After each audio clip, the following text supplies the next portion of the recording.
I saw a TikTok comment today, and I'm not gonna lie, it really made me think. Do people really not find fun in challenging or competitive games anymore? Alright, let me read this off. Dude, how can you not like fighting games? The Tryhards sweats ruin it for me.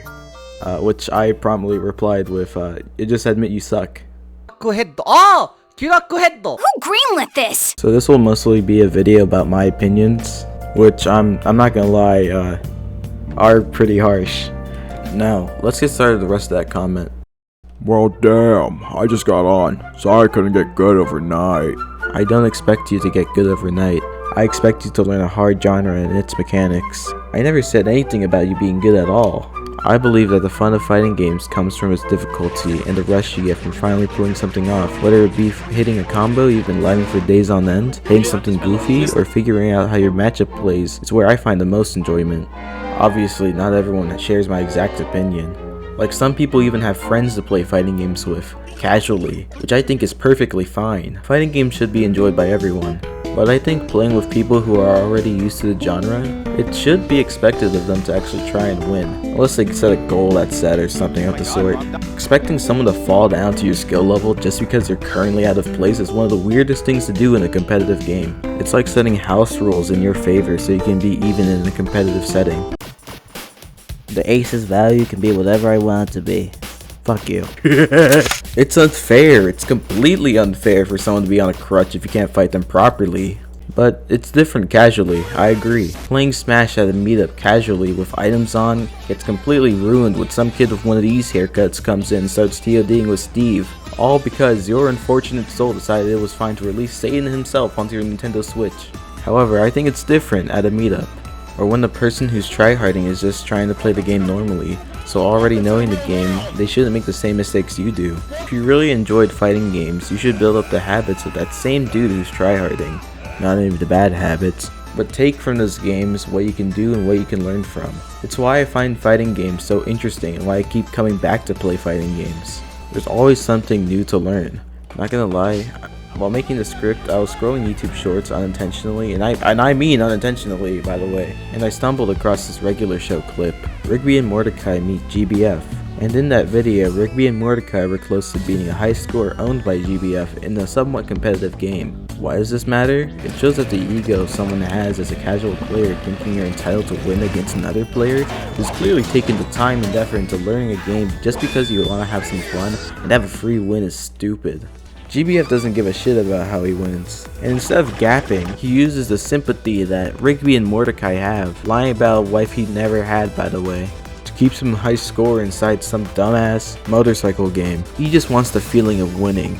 Winning is a great feeling, I agree, but think about it, how nice it would be to know that your opponent was actually trying their hardest to beat you, and you still end up victorious. I genuinely still smile to this day every single time I come back to that same bracket replay of me beating up PME knowing I hyped him with my community described rage bait gameplay.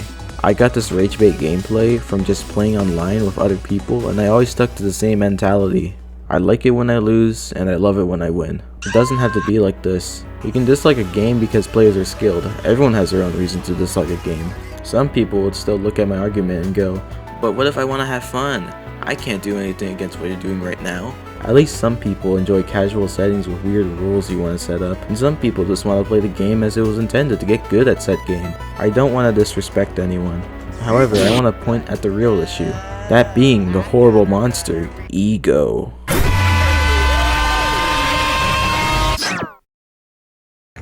I think what's really holding people back from having fun or just not trying and expecting to have a good time is the thought of naturally being good at things. That's why recently, fighting games have been trying to appeal to a more casual and laid-back audience. Sad the audience doesn't want to learn anything special, but they still want to feel winning without any of the work. Tuco, Hunter x Hunter, and then Impact, Guilty Gear Strive all have things that were either not in previous installments to make the game easier, removing motion inputs entirely, and making execution much easier for newcomers to learn. Most people get turned off by fighting games entirely because of motion inputs that have been here for nearly like 30 something years. I get it. It took me a while to figure out that left, right, any punch input on Guile was really something you held back and moved forward with.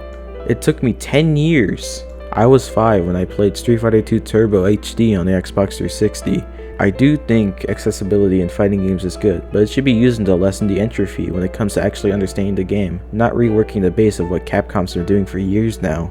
Around a month ago, I released a video titled The Beginner Mental Problem in Fighting Games, where I ranted about how beginners were when it came to finally taking these games seriously. And over the course of a month, I have received 2 comments arguing against the video, which I think would fit in this video as a response. I stopped playing Skullgirls years ago because the multiplayer was zero fun and all sweat after a point. I get the drive to want to learn and improve, but there still has to be fun. When the community dwindles to just a handful of experts, no one is gonna sit around and spend 300 hours just getting one-sided bodied. Hence the reason why Skullgirls is dead as fuck. It's probably the least forgiving or beginner-friendly fighter I've ever played.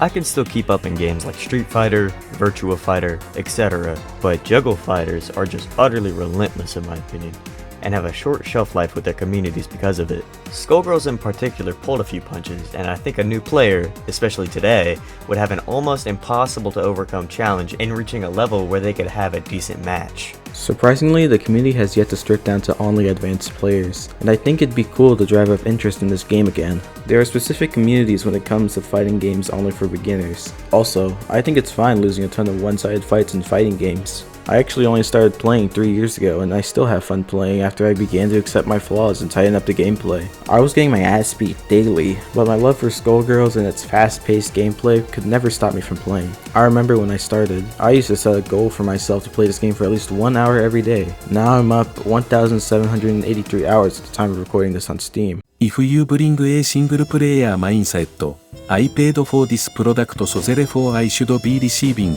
fun. Then you'll have a bad time. I agree, but I still think work should be put in so you can have fun as a payoff. I personally never said anything about the single player mindset, but I might as well now. Fighting games come with a different kind of fun. The fun of work and the result, from a competitive standpoint. Sure, single player games you can do whatever you want without having to worry about things such as skill or other players being better.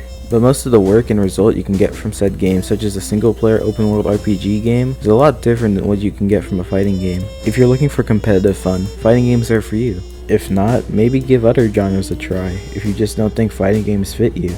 Not every game is supposed to meet your expectations or exceed them, but it's how you choose to play and enjoy it. You know what? Sometimes cliches are good. Maybe they'll win with the knowledge we gained along the way.